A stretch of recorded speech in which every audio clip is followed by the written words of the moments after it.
सुरुचि ने प्रवचन सुन सुन के प्रतिज्ञा ले ली थी कि अब वो कोई भी पाप नहीं करेगी, सबसे अच्छे से बात करेगी, किसी के साथ बुरा नहीं करेगी।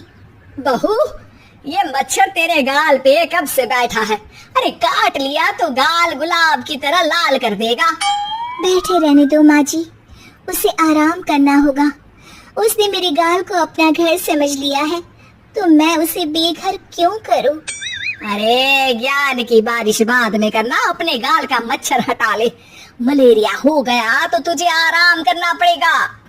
माँ जी, डेंगू मलेरिया तो सांसारिक बीमारियां हैं, हमें इनसे ऊपर ही तो उठना है ना।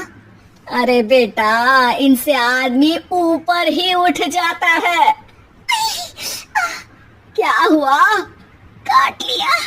अरे मैंने तो कहा ही था, मार देना था उसको।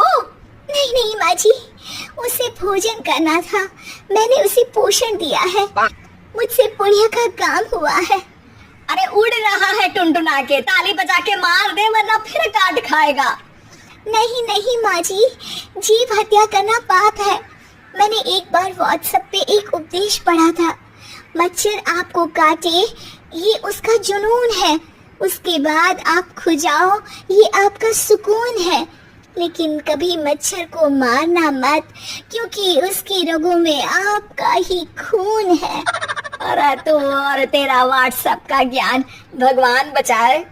सुरुचि की ये पुण्य करने की आदत से कई बार सुरुचि का नुकसान होता, लेकिन फिर भी वो पाप से दूर रहती।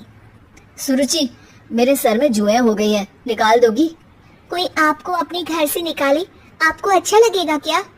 अरे लेकिन परेशान कर दिए हैं जुएं, दिन भर सर खुजाता रहता हूँ। देखो, इसी बहाने तुम्हारे सर की चंपी हो जाती है। तुम्हें तो जुओं को थैंक यू कहना चाहिए। तभी बाहर से ससुर जी की आवाज आती है। बहू, बहू। अभी आई बाबूजी। बेटा सुनो, ये देखो चाय में ना मक्खी तैर रही है, दूसरी चाय ले आओ जाओ। ला दूंगी, पर मक्खी मत हटाइएगा। अरे क्यों बेटा? मक्खी चाय का सेवन कर रही है, अच्छा थोड़ी ना लगेगा आप बीच में अडंगा डाल देंगी तो। आपको अच्छा लगेगा क्या अगर कोई आपकी चाय छीन ले? अरे पर निकालूंगा नहीं तो मक्खी मर जाएगी बेटा। नहीं नहीं बाबूजी, आप उसे पीने दीजिए, पीकर उड़ जाएगी। लेकिन बाबूजी मक्खी के साथ ही चाय पी जाते हैं। ये क्या किया बाबूजी? अरे मक्खी सिर्फ चाय ही क्यों पिए, आज सुबह मैंने मिठाई भी खाई है, पेट में ही है, वो पेट में चाय भी पीती रहेगी और मिठाई भी खाती रहेगी। सुरुचि को समझ में नहीं आता कि वो बाबूजी के इस कारनामे पर क्या जवाब दे। वो सास के पास जाती है। सास के हाथ में एक खटमल मारने की दवाई है। माँ जी, आपके हाथ में ये क्या है? अरे बेटा, तू तो बीए पढ़ी है, इतना तो पढ़ने में आया ही होगा कि ये खटमल की दवाई है। माँ जी, आप क्यों मार रही है खटमल? मत मारिए माँ जी, आप अपनी नींद के लिए खटमलों को हमेशा के लिए सुला देना चाहती है। अरे अब चुप भी हो जाओ देवी, पुरानी दवाई है, एक्सपायर हो गई है, फेंकने जा रही हूँ, नहीं मार रही हूँ खटमल। और वैसे भी खटमल से ज्यादा तो तूने हमारी नींद हराम कर रखी है। माँ जी, पुण्य करना चाहिए, आपको तो ज्यादा करना चाहिए, आपकी तो उम्र भी हो रही है। अरे उम्र से याद आया, बैंक में जाकर जन्म तारीख सही करवानी है, तैयार हो जा, कल स्कूटी चला के ले जाना मुझे। अगले दिन सास घर से निकलने से पहले दही शक्कर खा रही है और जल्दी जल्दी में हाथ नहीं धोती। बहू स्कूटी निकालती है और सास ताला लगाती है।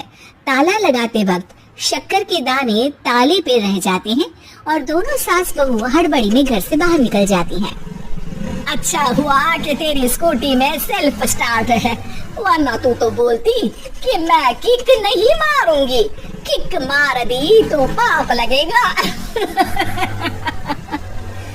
माँ जी, इस तरह मजाक करना भी पाप होता है। दोनों सास बहू बैंक पहुँचती हैं। अभी लंच टाइम है, बाद में आना। अरे भाई साहब सुन तो लो, करवाना क्या है?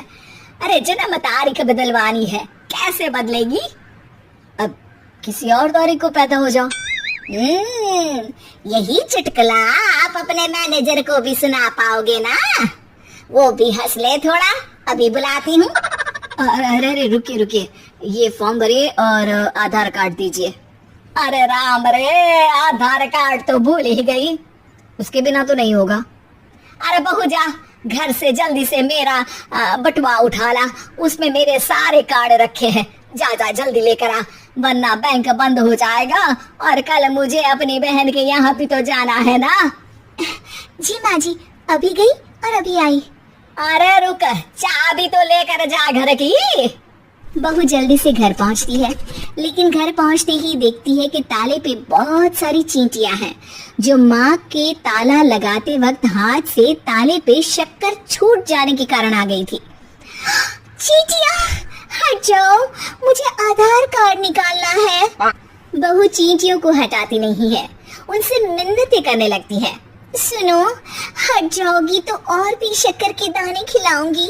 अभी सास का काम बहुत जरूरी है, मेरी बात सुन लो, मान लो। मैंने तुमको हटाया तो पाप हो जाएगा।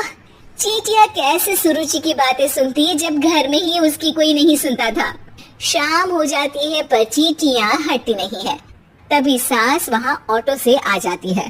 अरे कहाँ रह गई तू, बैंक भी बंद हो गया।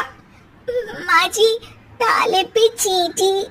सास पूरा माजरा समझ जाती है और बहू से कहती है, एक बात बता, सोच के देख, अगर मुझे खून की बोतल चढ़ानी पड़ी और उस पर चींटी बैठी हो, तो बोतल से चींटियों को हटा के मुझे बचाएगी या चींटियों को वहीं बैठा रहने देगी?